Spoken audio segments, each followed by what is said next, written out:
Hey guys, Ningen here, bringing you a Black Myth Wukong guide video. Today we are going to be talking about the 100-eyed Daoist Master, a tough boss in the game and the final boss you will face in chapter 4 before you move on to chapter 5. This guy can be incredibly tricky. He has a second phase that he goes into once he gets down to about a third of his HP remaining, which creates this crazy golden aura with eyes in the sky. It can cause status effects on you, slows you down, locks your transformation.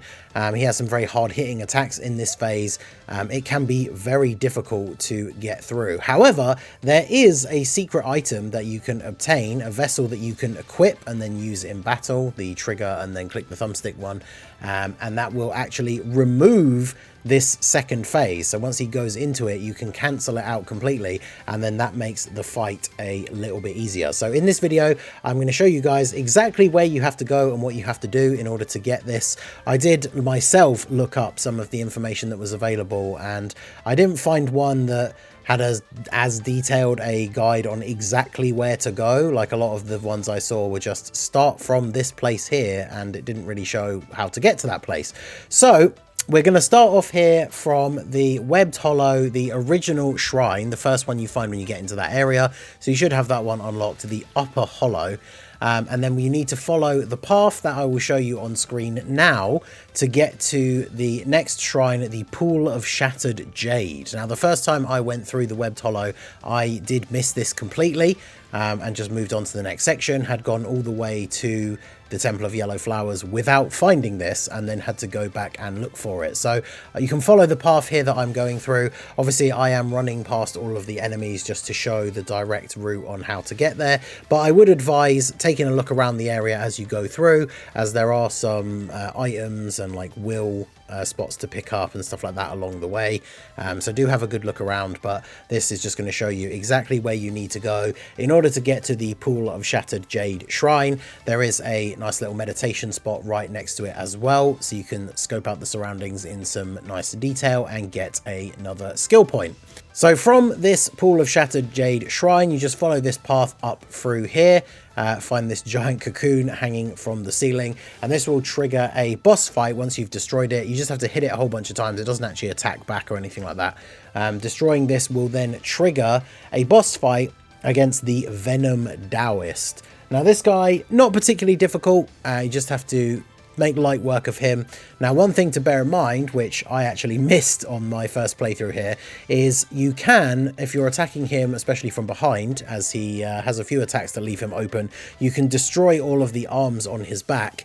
And if you do that in this first fight, you will get a drop of an actual set of arm guards that you can equip. If you don't get them in this fight, you cannot get them. So do keep that in mind. If you miss them in this fight, it means if you're someone going for like 100% completion, you will not be able to get these until New Game Plus. So once you have defeated the Venom Daoist here in the Webbed Hollow, you will then have to travel back to the Temple of Yellow Flowers to the Court of Illumination Shrine. This is the shrine right before the 100-eyed Daoist Master boss fight. Obviously, if you're doing this as you're in the Webbed Hollow for the first time, you'll just have to continue on the journey, complete that area, and get through to the Temple of Yellow Flowers. But you backtrack a little bit from the shrine, follow this path again as I'm showing on the screen. You can have a good look around and explore the other areas to find some bits and pieces, some chests and stuff like that, but this is the direct route to get to where you need to go.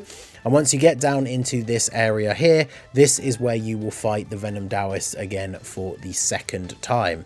So pretty straightforward fight. If you destroy all of his arms in this fight, he does have a slightly different moveset. I'm assuming, as I said, I missed it. If you destroy all of his arms in the original fight, he probably starts off in this phase, but I cannot confirm that. The fight is fairly straightforward though.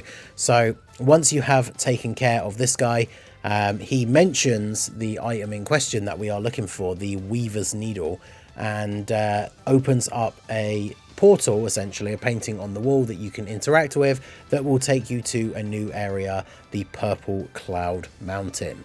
Now, this area is not huge, but there are a bunch of side paths and other things to explore. Again, I'm just showing in this video the direct guide on how to get to where you need to go in order to get the item that you need. But I would recommend exploring all around the area. I was told there were some optional bosses that if you go all the way through this quest line without having done some of these things first, you do actually lose the ability to do them unless you are going back again through New Game Plus. So I definitely would recommend exploring the area in detail and finding all of the bits and pieces there are to be found. There's a bunch of chests, a bunch of the tough creatures with the blue auras that unlock the new spirits for you once you defeat them. So have a good look around and find all of that stuff. Once you have explored the area to its fullest and found the Cloud Nest Peak Shrine, that is where you need to go in order to get to the boss that you will need to fight to retrieve this item. So once you've gotten to the Cloud Nest Peak Shrine, all you need to do is then follow the path up the steps into the boss arena, and this is where you will fight the Dusk Veil boss.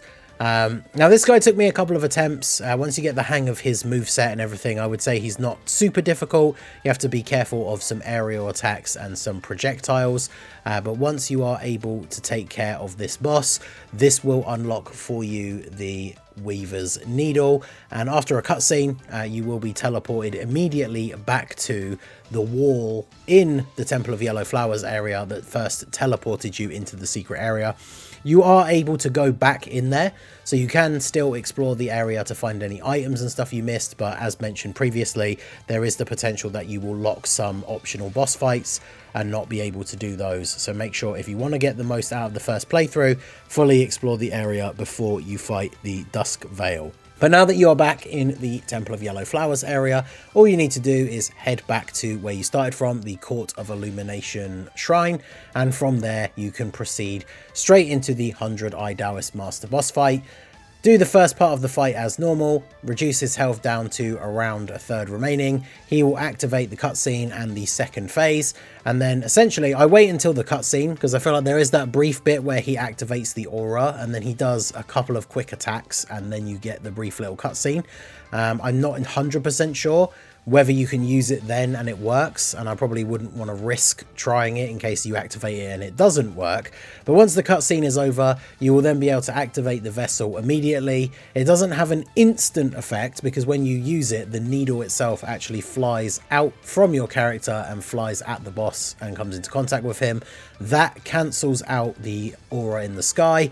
He collapses to the ground, you get some unique voice text, and the sky returns to normal, and then you are able to continue on with the fight without that aura. Now the one thing to note is he does still have some of the new moves that he uses in that second phase. They are still very powerful, so good to get to grips with those and know the best ways to avoid them, but you aren't affected by a lot of the slowing effects, having your transformation locked, and then you're able to continue to fight him as normal. And as you can see here, I do finish him off while actually in the transformation form from the Tiger Blacksmith that we unlocked from the scroll area. So that is the in detail way to go and get the Weaver's Needle vessel that will make the 100-Eye Daoist Master boss fight a lot easier.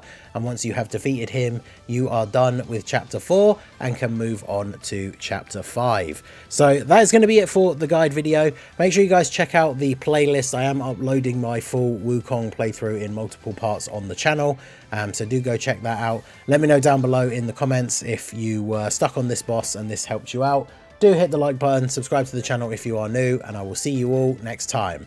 Peace out.